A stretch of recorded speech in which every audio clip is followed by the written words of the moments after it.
Hello everyone, and welcome back to my comfy cozy corner of the internet, back to my wonderful channel. And today, to just get straightforward with everything, we're going to do my rendition of a hits and misses. I used to do these when I was on my other main beauty channel. I would do monthly hits and misses.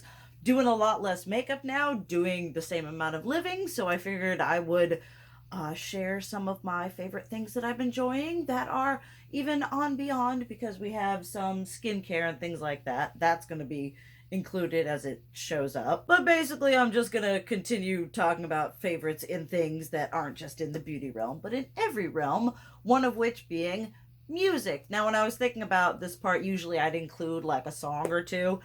And I was like, oh, well, I'd like to have more than that. And I realized since I'm doing it like this, I'm going to do a music segment. And with that, the first artist we're going to talk about, which is someone I just kind of stumbled upon. I'm not even sure why. Their name is Miyavi, and he's a Japanese, Korean, absolute amazing guitar god. And I got into his stuff when I was like around 14, 15, but I'd never really delved into it. I'd say my taste has matured a fair amount as an adult. And going back and listening to it, a lot of his music I feel really calls to the person I didn't know I was going to be at that point in my life. Like, I've realized a lot of myself into who I am now, and I think it really speaks to that. And just the ability on the guitar and on the everything, and just his edge as a musician, I would say amongst like just him as an artist, he is so continuously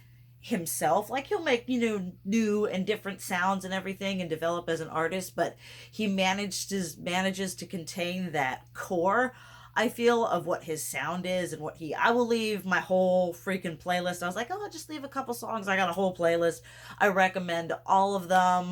The majority of his stuff isn't too abrasive, though there are a few. I'll see if I can maybe make some notes down below about, because I never want to recommend something and it having being like not okay, because some of the stuff I listen to kind of, that whole trigger warning thing, because we all have different tastes, and I don't want anyone to be, I don't want anyone accidentally spooked or upset about the weird things that I recommend. But all in all, I really honestly attribute really falling in love with this artist again to my girlfriend Emma, because she has a much more eclectic music taste than I do, and she has a really good sound for, we've been listening to music, and she's like, oh yeah, we'll hear this bass and this thing here, and she's really broadened my horizons musically. And with the way that he just plays his guitar and the way the things are mixed, it's just a really overall very good, stimulating musical experience for me. You okay, dude? You gonna throw up? You okay, my dude? You gonna do a throw up? You're gonna do a puke? You okay? Okay. But I've just been feeling him as a musician on various levels that I don't think I would have before dating Emma. Then the next artist is a band called, this is completely a one, we go from kind of like Japanese punk to a group called Stabbing Westward. They were really big. Oh, well, not really big. They had a surge throughout their more active years, which was like 98, I think, up to like 2006 or anyway, that whole era. Think like Evanescence, 12 Stones, that sort of music era. And I got into them when I was 14. They had an album that I think was a best of, which had their probably most known for their songs What Do I Have to Do and Save Me, which again, I will leave everything linked down below. I have a playlist for them, and I love that stuff. It was really great. It was nostalgic, and I'd started listening to them again, kind of like I do. I go through whatever is tickling my neurodivergent brain cell at the moment. It's kind of what we then go on a loop on what we hear. So we were in that time period loop, and I just randomly saw that they had released some new music, and I think it was the last 2 or 3 years. I was like, oh, they made new music, and it has been absolutely fantastic. Like I said, I've been a fan of them for at least a fair amount, and comparing this new stuff that they've released, it's been a really wonderful experience, because his quality of voice, I don't know if he took time off, took vocal lessons, did whatever, but the quality and range that his voice has in this new stuff, like, goes even on beyond the original and is even better in my opinion than in the remastered stuff. And another song that you can really hear how his voice is just really really good and really well executed in these songs is the Wasteland, which it is just, it's taking everything that I loved about them in like 2004 and really translating it well to 2020 or 2019 while still maintaining that same wonderful sound. It's just like familiar, it's well done, and there are a multitude of songs on that singular album that are just really wonderful. Like I said, just really well executed, really well composed and recorded. It's been really fun to listen to that in contrast to the earlier stuff. I've got a lot of songs that I'm going to recommend down below. A number of standouts I would have to say is Push,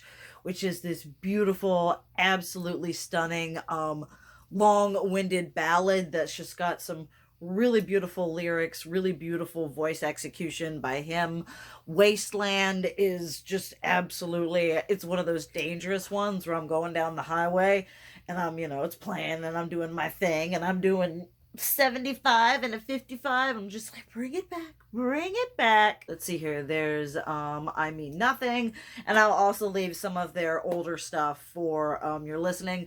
If there's any songs that I link to that are kind of whatever, I'll just put a trigger warning. I think that's what I'll do. And those are just two artists that I've been absolutely listening to on repeat, going to work, coming back from work. They've just all been very inspiring for various ways, and I've just been, like I said, tickling that specific neurodivergent brain cell. So it'll be fun to see how long that lasts and see what the next insurgence is. Now, with music out of the way, I do the skincare, especially since I've been going for a less makeup look, a sort of less is more healthy skin and such like that, which I'm honestly really vibing with, but it has been a transition. I'm used to when it comes to like facial whatever, it's pretty like drag like makeup, so kind of coming to terms with my face in a more bare environment has been a thing. So as such, we are trying out the skincare, and y'all would have seen from the last haul I did on my main channel. I will leave that link down below if you want to see for reference. And some of y'all would potentially remember the Pixi X Hello Kitty skincare stuff that I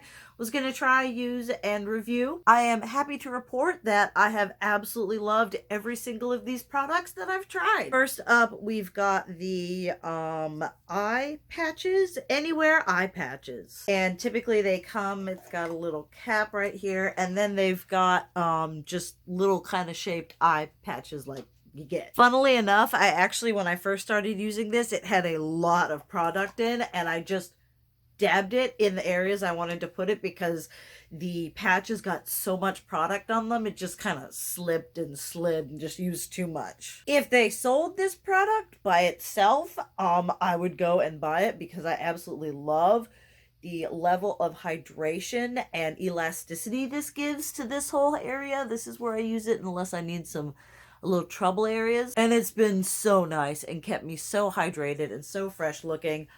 I would love it. Like I said, I don't know if they have it in eye patches like this again. This is just a repackaged Hello Kitty product because that's what this whole collection is. Their products repackaged with Hello Kitty branding. But absolutely love these. I also really, really love the Glow Tonic. I've actually got a little bit of birthday money and a Ulta gift card that my girlfriend's mom gave me for Christmas, and I want to go see if they have this. I know they have this non-Hello Kitty version because this is now like one of my top favorite toners. If you like the e.l.f. one, absolutely highly recommend this one. I've got another one from Good Molecules that I'm going to be trying, and it'll be interesting to compare that one to the e.l.f. one as well as this one. Going to be an absolute repurchase. I enjoy this. This is the Makeup Fixing Mist. I would enjoy it more if Hamlet hadn't taken this and knocked it down off of my bathroom counter, and this popped off and he's taken it somewhere. Yeah. See? He said I kicked it down. Oh, goodness. Should have seen that coming. Really enjoyed that, as well as this lip tone. As I said before, I'm kind of going for a my skin but better kind of skincare fresh based makeup looks now. And this is just it's the exact consistency as their lip balms. And you just dab a little bit going on like that. And it does add a nice moisture while giving you just a little bit of that pH reactive formula going on there. Just a little bit. I kind of like your lips but better. And again, I won't go through this very quickly, but when and if I do, this is something I would repurchase again for the ease of it in the way that I do my makeup now, or just my presentation. Not wearing any makeup, going skincare, but part of that. Then the last thing I want to talk about is kind of a throw in, but it is this purse right here. For those of you who know, you know, and we're automatically best friends. For those of you who don't, this is from the film Midsummer by Ari Aster. This is a very significant plot point in the film, and they took it and made it a bag, and you open it up. It comes with its own strap, which I rarely use because it's really thick, and I like my bags to hang down really low. My side bag like this. I just use one of these extra Killstar ones I have, but you open it and it's got the bear inside on fire. It was absolutely amazing. This is by Backstitch Bruja, which is a, I believe, Latina owned, women owned small business that has absolutely amazing designs. I love all their shit is so good. And this one, I saw this one and it was out of stock, and I scoured the internet. I was like, I will pay $300 for this on Mercari, but no one was selling them. It just wasn't a thing. And then I got a notification that they were going to be back in stock. It took me forever to get it, but it was worth every single second. Like I said, I absolutely love all of their stuff. This is just a really fun, I just love, it's just such a fun, such a creative design. The quality is absolutely phenomenal. I really want to get more into sustainable fashion and small business owned. Start working on that, as well as elevating my non-binary wardrobe. I don't know if I said, I can't remember if I said, but this is Backstitch Bruja. It is so much fun, so wonderful. You can wear it as a crossbody or as a backpack. Honestly, just one of my favorite quirky purses. Which, if you're interested in me doing a purse collection, let me know. I am already going to be doing a shoe collection. Absolutely one of the crown jewels in my collection. Well, that's all I was planning to talk about. We definitely can mention this sweater as being a favorite.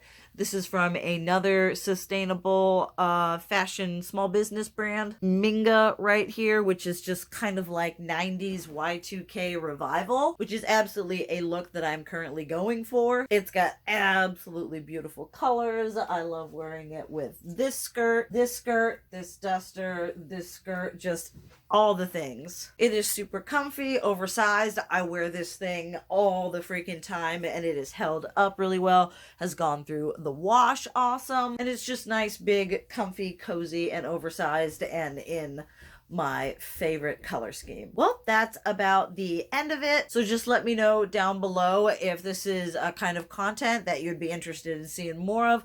I like to do talking about things that are interesting to me. I like finding like-minded people. So going into my hobbies and interests has been really enjoyable for me. So let me know if you'd like me to continue carrying on about all my wonderful niche interests. Thanks all of y'all who came back from the original channel. It's really been great to have this to be a way for me to still be artistic without being tied to the content of my original channel. Y'all have been absolutely amazing during the transition, and a big thank you to all y'all. Thank you so much for watching. I love you guys, and as always, still keep it real.